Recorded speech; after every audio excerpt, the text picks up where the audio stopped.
I want to start off by saying thanks everybody for enduring the last 4 weeks without me. We had Coach Christy on last week, and that was my bad. I did not get her the access to record, so last week's amazing recording is not there. Um, and we had Raj the last 3 weeks before that. So apologize. We were out of town. We did some fun stuff and we are back in action. The reason why I wanted to have Eileen on today is one of the things that we usually get all the time is like because of the YouTube channel, because of the Instagram, TikTok, all the leads we're getting in. Uh, the question I always get is like, how do you convert these leads? These leads aren't good leads. And even sometimes the members on our team have a hard time converting these leads, but Eileen is the one who constantly converts these leads. And I was imagining she was probably telling you first off how the leads come in. So a lot of our leads come through our Lofty website or they'll call directly. We have a call system called CallRail, thanks to Coach Christy for helping us set up. So all of our numbers are different across the board. So our listing phone numbers are different. Our website phone numbers are different. And then our lead generation phone numbers are different as well. So when the phone calls, it will call into Eileen typically, and it'll say something like, this is a lead from YouTube. This is a lead from Google Business. This is a lead from wherever. So Eileen's already kind of has a little bit of a heads up.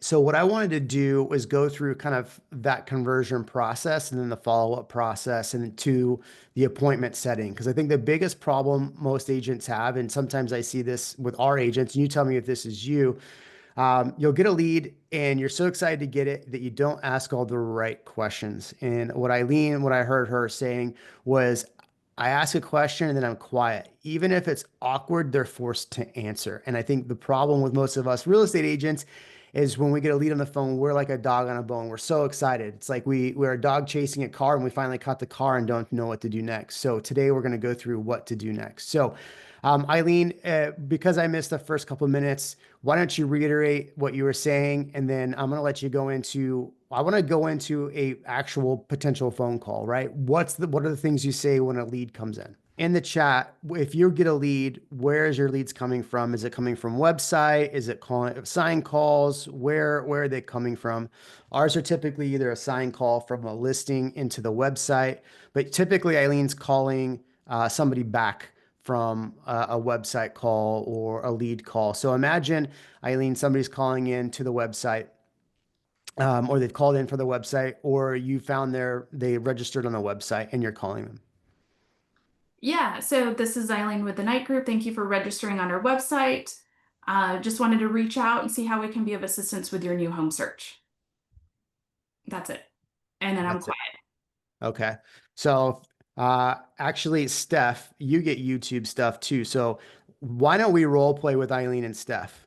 So Steph, you're the inbound call because you probably had these calls. Why don't you act as the other person and let's just go through a fun script with Eileen. Eileen is not prepared for this, by the way. She does not do the best with unprepared.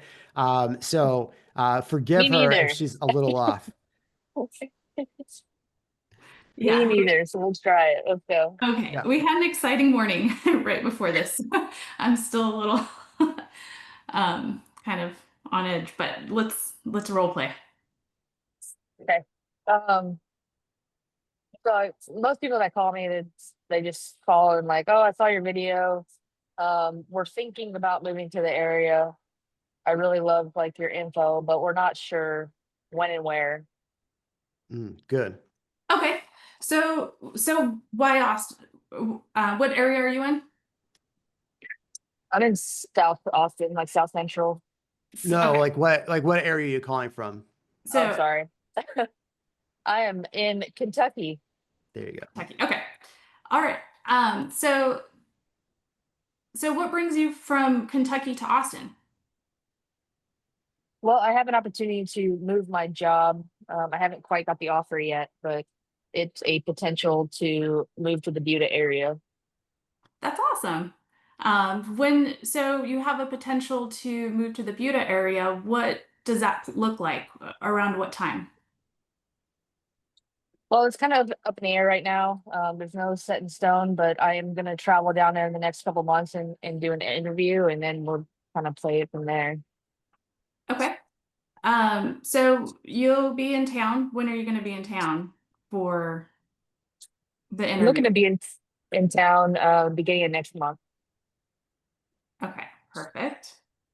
And so if all goes well with the interview, you're going to be moving here. Do you have a home to sell in Kentucky before you need to move? No, we're just renting right now. Okay, perfect. When is your current lease up in Kentucky? End of this year, for December timeframe. Okay, perfect. So my job is to make this a smooth transition for you. So I like to try and align things perfectly. So that's why I ask a lot of questions. Um, we help a lot of people that from all over the United States move to the Austin area. So we want to make sure this is a smooth transition. So if I ask a few questions, that's why, to make it a great experience for you. Sound good? Sounds great. Perfect. Okay, so awesome. So that helps. So that way it'll make it an easier transition to move to Austin when you get your new job. So you'll be here next month. When do you think you'll know if it's official that you get the job? Well, we should know hopefully by the end of next month. Okay, perfect. And have you ever been to Austin before? It's been many, many years, and I've heard it's changed, but it's been quite a while. But I've driven through Buda, but it's been about 10 years.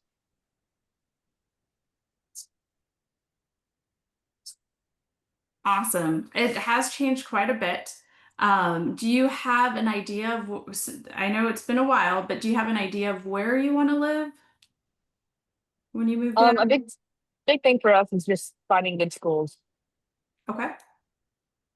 So good schools are important.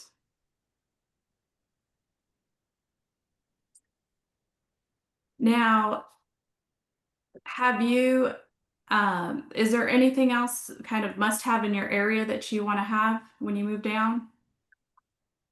We just really like to be outdoors, so just parks, and kiddos like to swim, and just find things to do in the area that are not too far.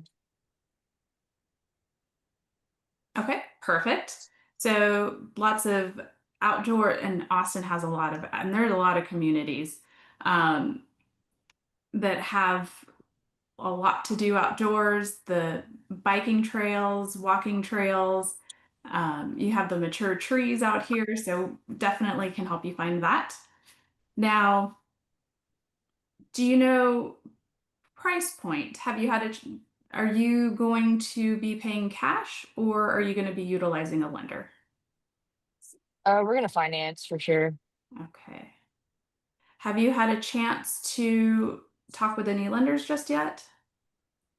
Not yet. I mean, we've done a lot of research on Zillow. Okay, that's a good place to start. Now, um, I have a few lenders that a lot of our clients have been happy with. And so I will send you an email with those lender information. It always is great to use a local lender. It makes it a smooth process. I highly recommend it. And so I'll send you three. I always send three because I find that clients gravitate to one or another. I have a credit union in there. I have um, a mortgage broker. So they'll do all the shopping for you to help you find the best rate. And then I have Sarah. She's amazing because she has helped so many clients that thought they couldn't ever get into a home and has helped them save a lot of money as well. So I'm going to give you three great loan officers. What's a good email address for you?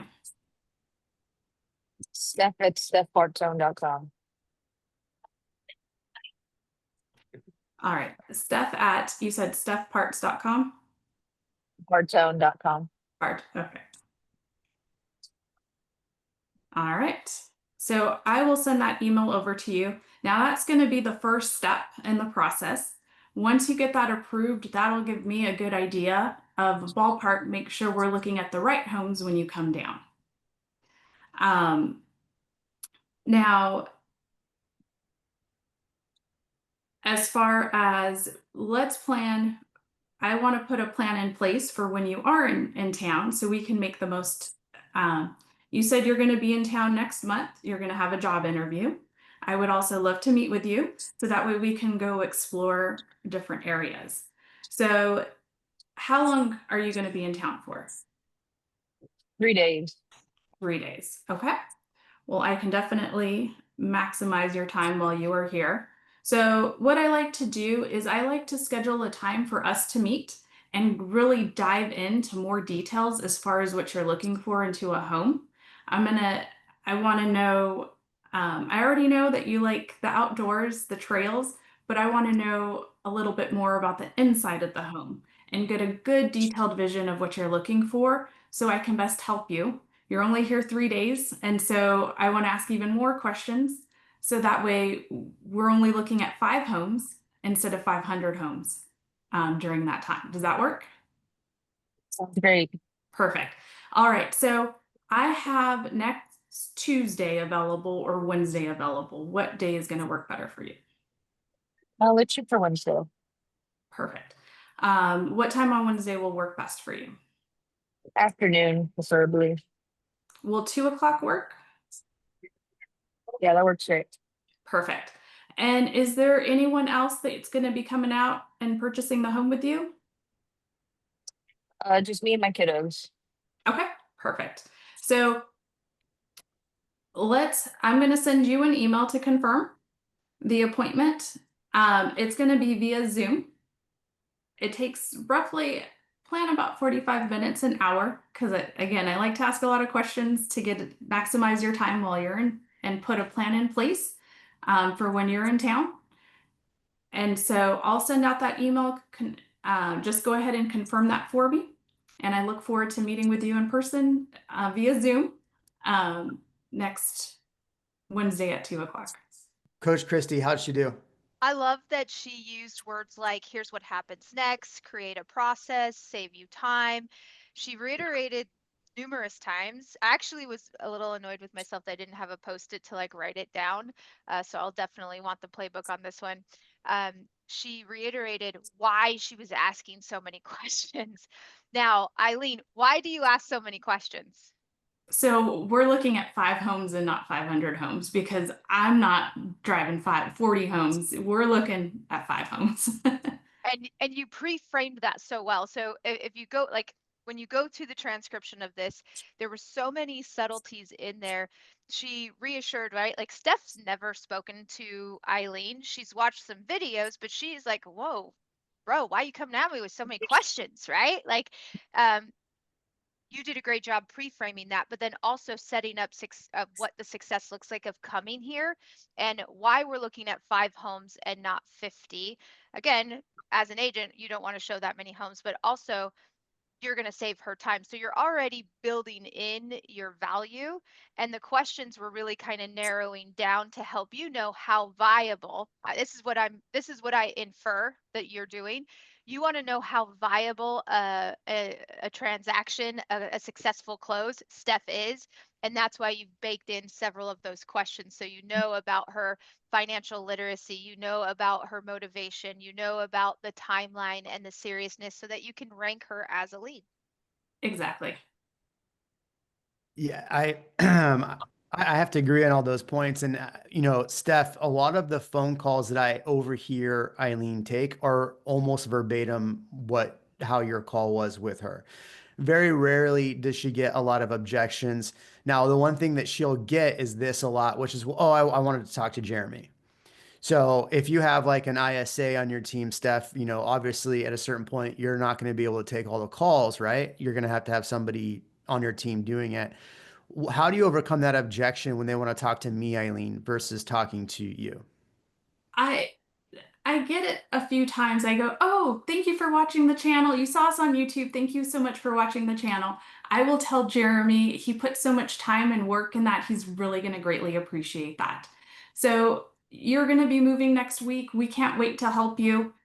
I just go into my thing. I just thank them for watching the channel and then go into my thing. And it's never an objection after that.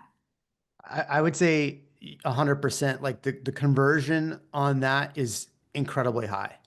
When people, when that objection comes up, that her conversion on that's really high because it's already back into you, right? I think if we listen back to this, and I'll have the replay for this, Eileen was asking a lot of questions about the agent or the client and not like giving a lot of opinion on things. And she was saying why she was she was explaining why she was asking the questions as well.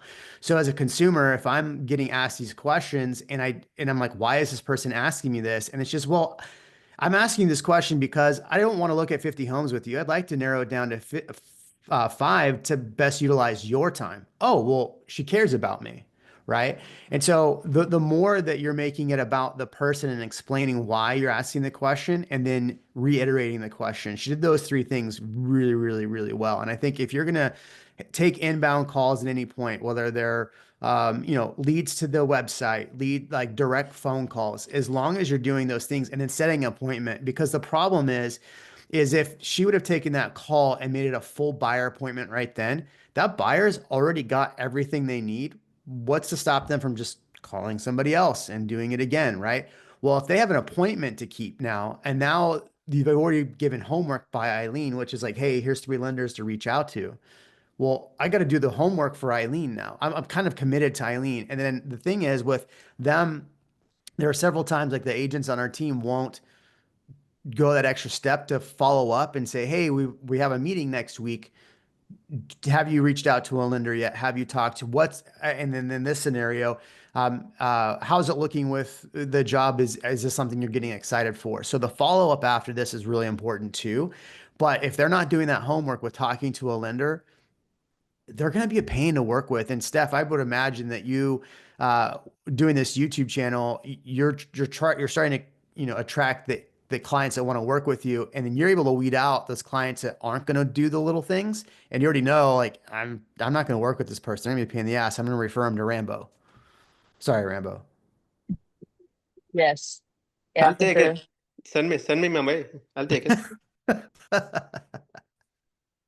So given that scenario with what happened, what other questions would you have for Eileen? And then I want to open up some more questions for Eileen, as far as like the process goes. No, that was really good. I mean, I like how she just like stayed focused and just kept asking more questions. Um, I mean, I think you guys know every scenario is different as far as the phone call comes in, but it's usually people not understanding like where they want to be yet. Yeah. And how do you deal with that? I mean, that's a question we get. So typically in that phone call, we won't, in that first phone call, we won't tell them where to be. We just ask questions and then we leave that more for the buyer consultation. Are you moving them to a buyer consultation after that? Or are you kind of trying to do the consultation at the same time on the phone? No, I do my best to get them to a buyer consultation. Okay. And in the buyer consultation, are you trying to help figure out the where they're going to be, or how does that look? I think asking specific questions on like how I leaned it on like what's most important about the area, where do you want to be, price point, especially, and just like what's most important to you, like whether it's commuting or schools or how far you need to be from an area to really kind of at least help them dial in some type of, area instead of being all over the map. Well, I'll live in Round Rock or Dripping or, it's like, so yeah, I mean, I really do try to like ask really specific questions, which I think then helps me say like, okay, well, this is kind of like where we can really focus in on. Yeah, and I think and Eileen, you tell me if I'm wrong, the more questions that you ask during that buyer consultation too, when they're looking at Manor instead of Buda, your question is, well, we know when we talked about looking at Buda. What has you considering Manor now? Is that something that you run into a lot, Eileen? Yes. So I always write my notes and refer back, like you said this, why are you changing it now? What about this area? Is it close? I let them try and ask as many open-ended questions to get the answer from them. So why did you now switch the area? What is it about it? What do you think are some of the mistakes, Eileen, that buyers or buyer agents or agents make when they're fielding some of these calls? Number one, I think they talk too much and they try to sell themselves. They called you for a reason, so you don't have to sell yourself. Most people just want to be helped. If you can help them solve their problem, they're in Kentucky, they want to buy a house in Austin. How do you get them from Kentucky to Austin and in their happy, their dream home? And you just have to put all the pieces together. That is the big thing, and trying to figure that out. If you're truly trying to help them, they're going to work with you. They don't want to talk to somebody that's like, oh, I'm the best, just like, kind of being too salesy. That kind of turns them off. They want somebody that's actually going to help them. Number two, not listening to them. They can tell if you're not paying attention. They just told you all the things. A lot of the things that I do is I repeat what they say. So just to confirm, that just shows that it confirms that I'm listening and it builds that trust. Have a script and a plan. I have my scripts and I have them memorized. I've gone through my script so many times, so it sounds natural. If you sound too scripted over the phone, they're gonna feel that. So know that script practice with somebody just to make sure you have that down. You have all the questions. You want to know location, price, their motivation. Number one is motivation. If you know their motivation, that's key to anything in the process because you have to bring them back. So if they're switching from Buda to Manor, or they tell you, oh, I don't want to buy now, the rates are too high, use that motivation. The rates is too high is a good objection, and I want to come back to that objection. So keep in your mind rates are too high objection, because I want to come back to that in a second.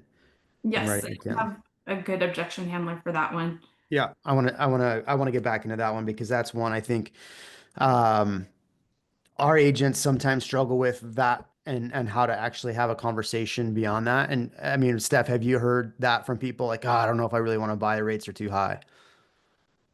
Oh yeah. I mean, Yeah. between that and property taxes.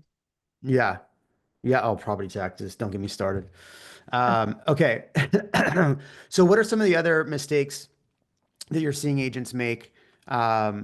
They're not setting a plan. You said that, right? So let's go into that. What does the setting a plan look like? When the lead comes through, again, they need help from Kentucky to Austin. You need to help them put a plan in place. These people have no idea how to get to Austin to be able to buy the home. You need to let them know. Some of them don't even know that they need to talk to a lender first. Some just comes directly to a real estate agent and they don't know. They expect us to be able to help them. Well, I have to let them know, well, really, we need to know what your financing picture looks like. So we're looking at the right homes, the right communities. Without knowing that, we're just going to be all over the place looking at 500 homes. So that's going to be your first step.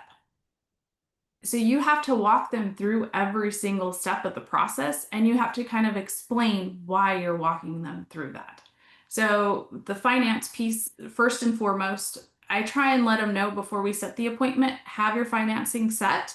That way we can go over communities. Because I'm sure you're getting with some of the people, oh, tell me the top 5 communities I should be in, or what areas should I be in? Well, it will really depend on your financing. So and I let them know too, you're going to be approved at a certain amount, but what I really want to know is your comfort amount. And we won't know your comfort amount until you talk to a lender, because the comfort amount is with your principal interest, your taxes, and the homeowner's insurance. What does that amount look like? And that's my goal, is to keep you there. And until you talk to a lender, I don't know that comfort amount.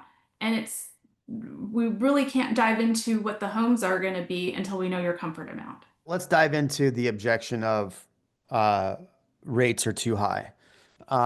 What are the things that you push back on that? How do you handle that objection?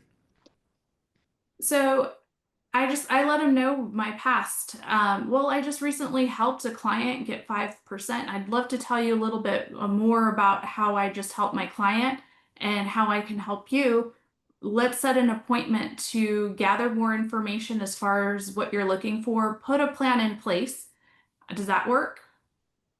Most of the time they're going to say yes. My goal, number one, is to set the appointment. So a lot of them, the rates right now, how I've been getting people to get lower interest rates are one with the new builds. That they don't need to know that. You just let them know, like, hey, and I recently did. I had a client that got 5%. So I just let them know that. I don't let them know the whole story. And there's other ways. Some sellers you can get closing costs to help buy down the rate as well. So you just kind of let them know little tidbits and try to set the appointment through there. Yeah, I mean, one of the things that I think is good too is to ask them what they've heard, right? Well, what have you heard? And then, I think what you said is, so asking them, well, what have you heard? Oh, they're really, really high. Okay. Curious, and ask a couple more questions, and then go in, well, I understand that the rates are high, and then go into basically what you said, which was, hey, we had just had a client get 5%. That means that they save money. I think one of the things too on the YouTube channel that helps is talking to your clients on YouTube, or potential clients on YouTube or Instagram or TikTok, wherever, and talking about those experiences where you're getting deals for clients, because that's why they're going to reach out to you. So you've kind of, if you're talking about that stuff on YouTube, then you're also eliminating that question, right? Or if you're, in your marketing, right, that you're sending out, client just got 5%, saved X amount per month. Like, that's a huge, huge thing to put out there. Amber asked, earlier, she mentioned she just wanted good schools. How do you help her with that without steering? So for the first one, we're not even really talking about good schools, because I'm trying to set the appointment. I don't know her price point. I don't know any of that. Now, when we go into the actual buyer appointment, I'm not telling her what communities to go into. I let her know.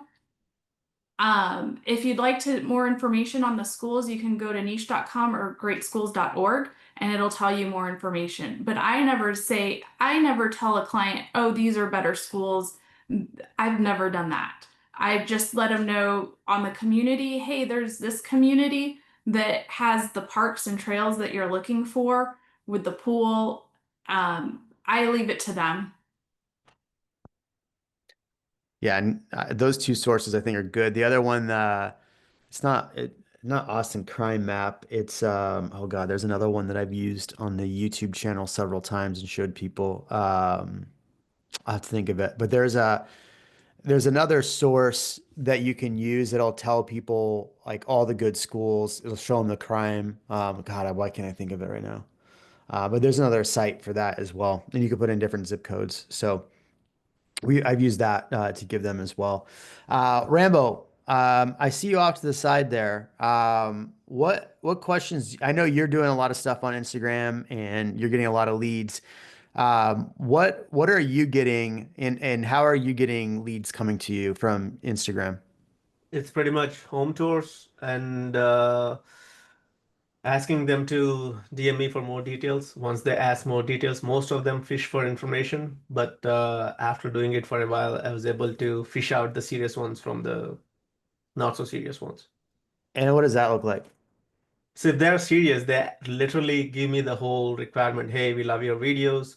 We are looking to buy a home from the last 6 months. We are looking for something in North Austin with, like, 4 bedrooms, 2 bath, and like, oh, fantastic. And if you see other people like, hey, I just want to know the price and location of this place. And I always follow that up with a question like, what prompted you to even reach out to me? Like, how long you've been looking? Or like, what got you looking at homes to begin with? And if they respond back in a good manner, as in like they're being responsive, then that's a good lead. And if they are like ghosting me, I occasionally go back in my chats and send them a message after a week. If they still don't respond, I ignore them. Yeah.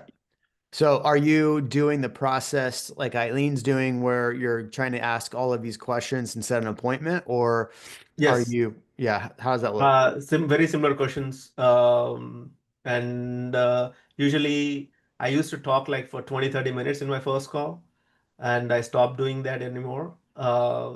It's only like 10 minutes or less in my first call, and then I take them to the Sharon's Blue Book buyer presentation. I kind of am writing that down. I'm part of Vikram Deol's coaching program on like asking the right questions to clients. So I came up with my own process that works for me, and I meet them in a coffee shop or something. Usually, once we do the coffee shop, the strike rate is pretty high. Okay. So most of your buyers you're getting from the property tours, they're local or are they looking outside? A couple of them, like in the last few months, they actually reached out from out of town. So I usually ask them like what's their timeline like and things like that. They definitely fly in, a few of them for sure. Awesome. What do you think your conversion rate is on some of those? Like when you get them to the buyer appointment, so you've had your 10-minute call and then you get them to the buyer appointment. What's the conversion rate, do you think, once you get them to a buyer appointment? I would say 70 to 80%.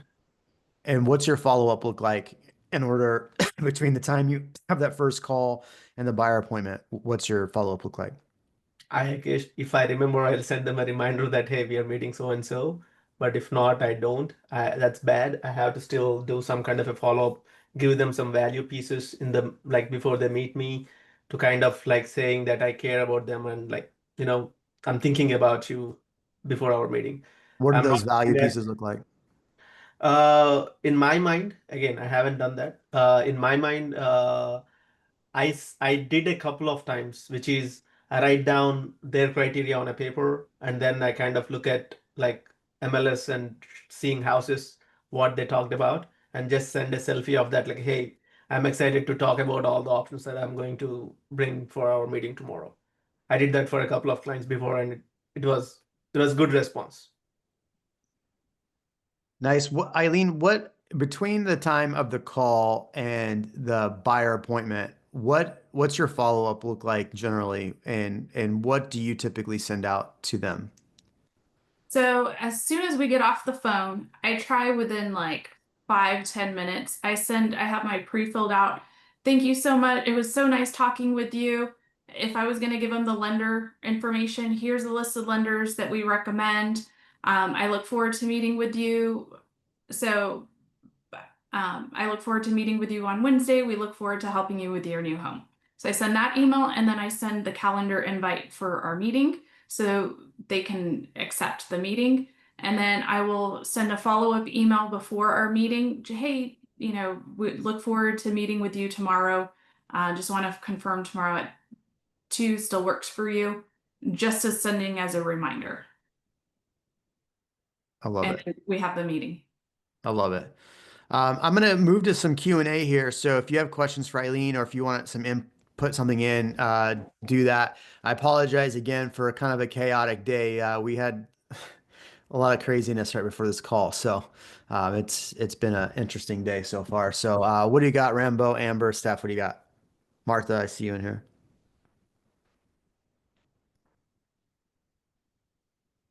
I have just one question. You earlier said that when somebody asks for Jeremy, you just like you tell them thanks and then kind of put them in like, hey, this is what the process looks like. Did anybody like force like ask Jeremy to be there for the showings or anything like that? No. No. Okay. As far as like when they call in, you're talking about like the objection wanting to have Jeremy there? Yeah. No. So a lot of the time, I'm not in a lot of his videos. So a lot of people I don't know. even know who I am. I never say I'm Jeremy's wife. I just go into it. And Yeah. so once you build that relationship with them and trust, they like he's not even mentioned. Okay. Makes sense. Because I'm the Mr. reason Irrelevant at that point. the reason why I asked that question is like eventually if I have to scale, I'm having a hard time like trying to show everybody by myself. So if I have to like hire a showing agent or somebody, how would that look like, or how to Good set question. the question? Yeah, so when you meet with them at the buyer presentation, you just let them know, hey, I want to give you the best customer service. So sometimes I may not be available to show, but I want to make sure you're not missing out on the opportunity of your home. So if there's a home that you want to see and I'm not available at that time, I have one of my partners that will be available to show you. Um, will that we'll be able to show you, and then after the showing, I'll give you a call to follow up. Yep. Makes sense. A lot of times we actually utilize showing assistants. So even Eileen, even though she set the appointment, talked to him, she's most likely probably not the one to even show him. And when we have a showing assistant program, and so like the showing assistant will do all the showings, show up to inspection, do the final walk. So a lot of times Eileen's not even there through the whole process. And I mean, she'll be there at closing, and then the showing assistant will be there at closing. But for the most part, like the showing assistant does all of the actual like on the boots on the ground work. So how are you getting that feedback? How you're collecting the feedback from the showing agent and kind of having that relationship going Yeah. on with the client? So I have the showing agent give me all the feedback, collect all of that, schedule all the showings. That way I'm not having to do that. They just give me kind of the most important showings information. And so after the showings, I just reach out to my clients. I get the feedback from the showing agent and from my clients again. I still like to hear it from them. And then we go from there. Like if we're going to write an offer, I go over the process, but I'm giving them a call. I would say the most important thing is just set the expectation at the beginning, Mm. and it's fine. If you're introducing it later, it gets a little tricky, but if you set the expectation at the beginning, when it happens, are like, oh yeah, he told us that may happen. Even if you don't have a showing assistant now, let's say you are out of town or something, you have just always set that expectation. Makes sense. Makes sense. Thank you. One other thing that's important is going through and really diving into where they're at, because Steph, you said you were Southwest, right? Or South Austin. Rambo's up north. I mean, I know, Steph, you're at EXP, and I'm sure you got plenty of agents there that if you had to refer stuff to, you could have a referral program. But I think what's good is like, when you don't want to go and work with that client because they're looking at Gerald, right? Okay, well, who do I have in my agent registry that works in Gerald? And then it turns into, so let's roll through that real quick, Eileen, right? So Rambo gets a lead that is down in New Braunfels. Okay, he's up north. He doesn't want to go to New Braunfels. How do you work that handoff? Because this is something we've really had to perfect, right? How do you work that handoff if I say, hey, Eileen, I want to be in New Braunfels, but you live up north?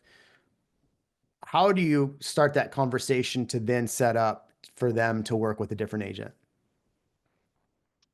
Okay. I just let them know, thank you so much for this information. We want to make sure we're providing you with the best service. And since you're looking in the New Braunfels area, I have an agent in my network that specializes in that network that will be able to help you, in that area. Will that work?